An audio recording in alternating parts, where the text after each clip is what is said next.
What's going on YouTube, Ferocity? I hope you guys are doing well. I know you guys have heard me talk at extreme lengths when it comes to microtransactions in Call of Duty and how I feel as if we have deviated from what is reasonable in Call of Duty. It's almost like they're doing whatever they can to try to milk as much money from this community as possible. They don't care if it aligns with the vision of Call of Duty. They're going to throw it in. Superheroes, sure. Trees, sure. Woodland creatures, sure. And all of it doesn't work. All of it leaves us with a identityless game. A game that doesn't have anything that can have a player resonate with it. I'm sorry. As it stands right now, when I play Call of Duty, I don't resonate with it.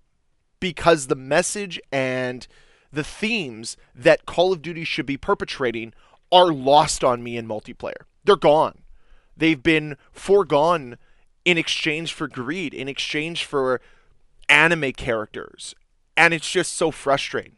Especially when I look at other games within the industry that know that they have a specific identity that they have to follow, a specific theme, and they nail it time and time and time again. Of course I'm going to use this video to praise Dead by Daylight, because I continue to praise them. The game has its faults, it has its warts, but the good outweighs the bad. And that's something that Call of Duty needs to learn, is that the good needs to outweigh the bad. And unfortunately, over the last several years, the bad continues to outweigh the good, which degrades the entire user experience. The player experience on Call of Duty is consistently worsened by bad decision making over at Activision. And the other difference between Dead by Daylight and Call of Duty is the fact that Dead by Daylight has been a live action service since I believe 2016, and Call of Duty releases a brand new game every year, and they still can't seem to nail down a theme or an identity to each of their games. Whereas Dead by Daylight has a very strict identity and theme that they try to follow with every subsequent new content release.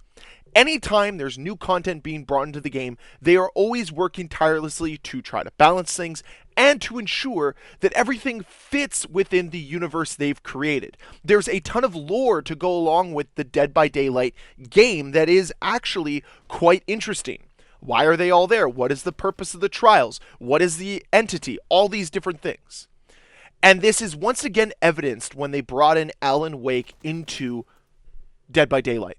It works. I mean, a lot of the inspiration for Dead by Daylight was from Alan Wake, so it makes a lot of sense. But it wasn't just this content update that they nailed. It was the one before it with Chucky, and the one before that with Alien, with bringing Xenomorph and Ellen Ripley into the game.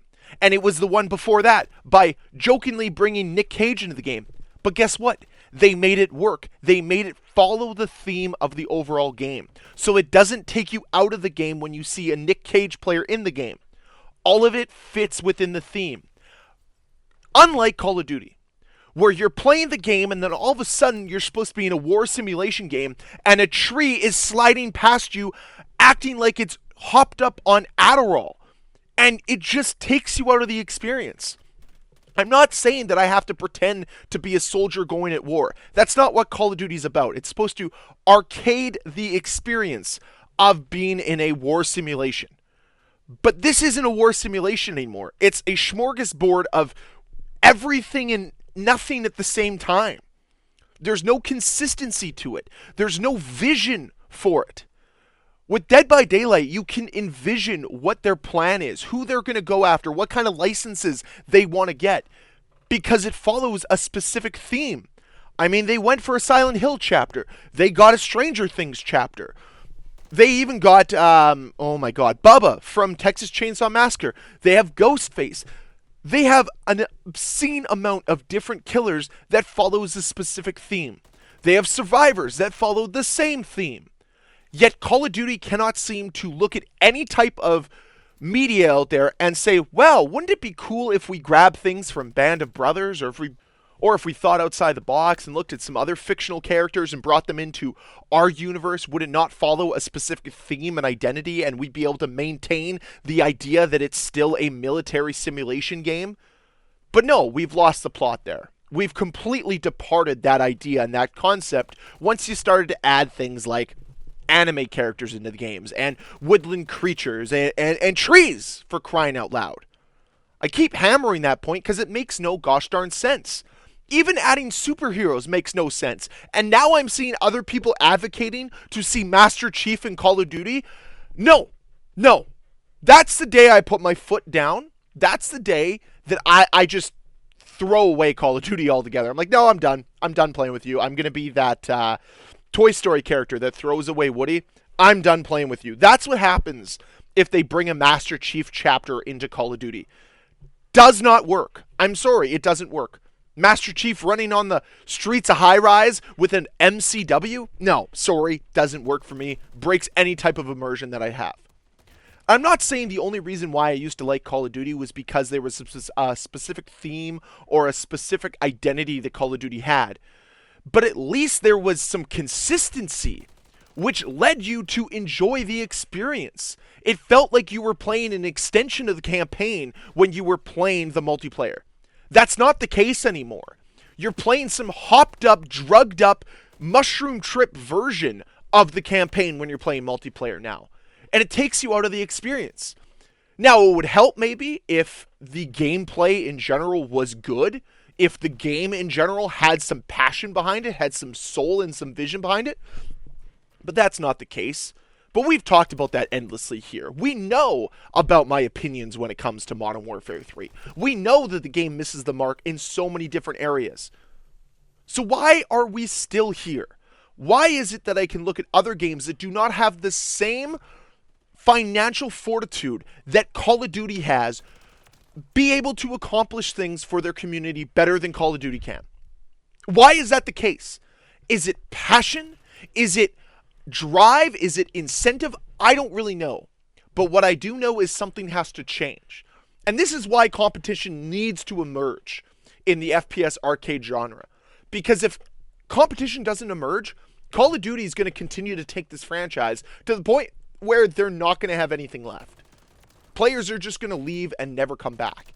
And maybe that's what Activision wants. Maybe that's their grandiose plan, is a massive reset to move all the toxic players out and just make sure that the only players that are left are those that they can baby with their SBMM system and that will continue to purchase nonsense microtransactions every single month because that's what they'd rather have.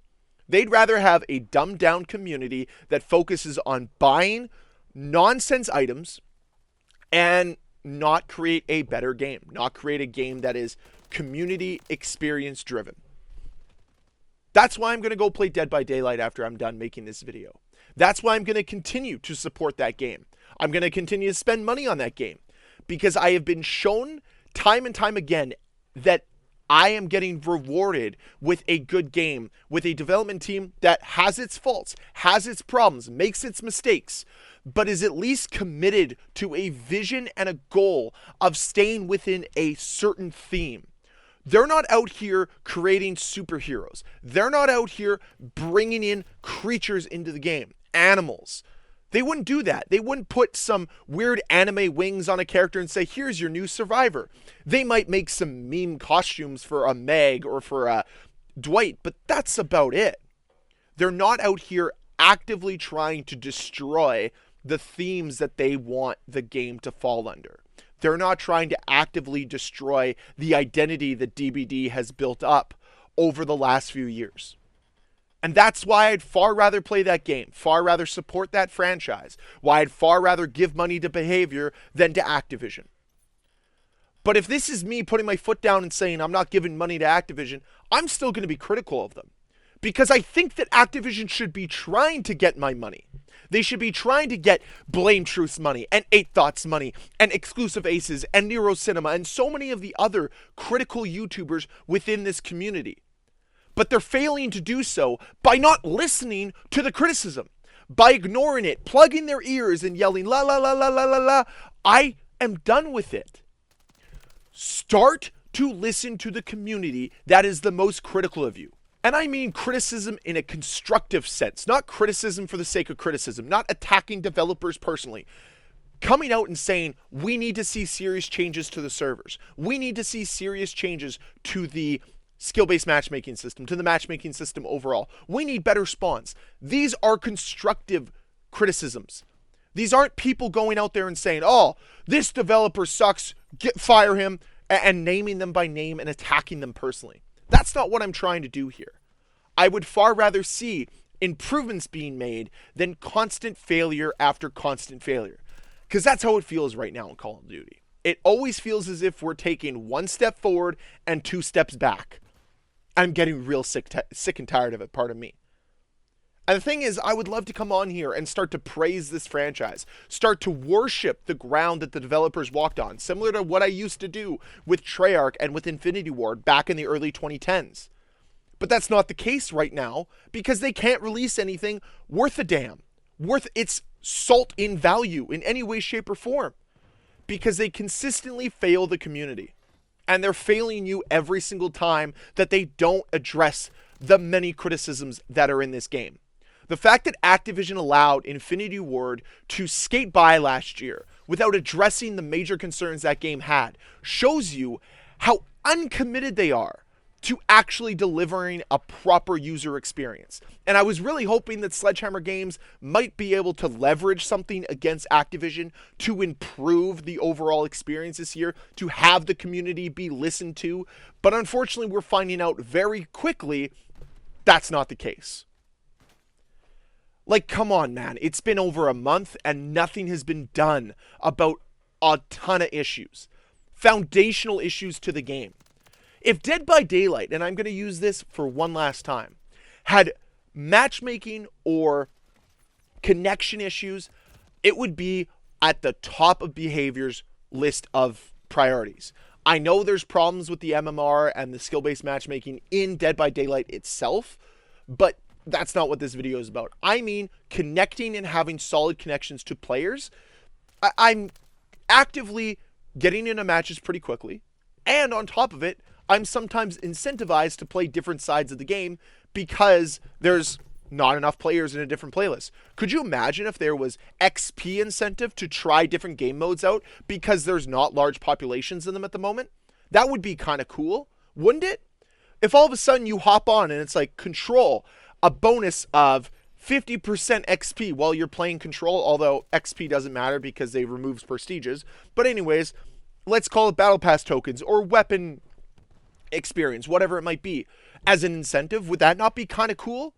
Again, it seems as if behavior understands that there needs to be incentives to get the best matchmaking possible, whereas Infinity Ward, Call of Duty, Activision, they couldn't care less. And that's what this video is all about. You have a development team that is trying. You can tell that behavior is putting effort in. On the other side, Activision refuses to put any effort in. They refuse to follow the themes that Call of Duty outlined earlier on. They refuse to go back to allowing the campaign to be an extension, the multiplayer to be an extension of the campaign. None of that anymore. Now it's a completely different style of game that is not reminiscent of all of what you used to play. And that's what's so disappointing right now in this franchise. But I think I've ranted long enough, and I think I've put you guys through enough anger to last the rest of today. So I'll finish this video off with thanking every one of you guys for watching this video, for staying this long. If you did, can you please hit that like button? If you're new here and you want to see more videos where I talk about Call of Duty, hit the subscribe button. And I'll see you guys on the next one. Bye.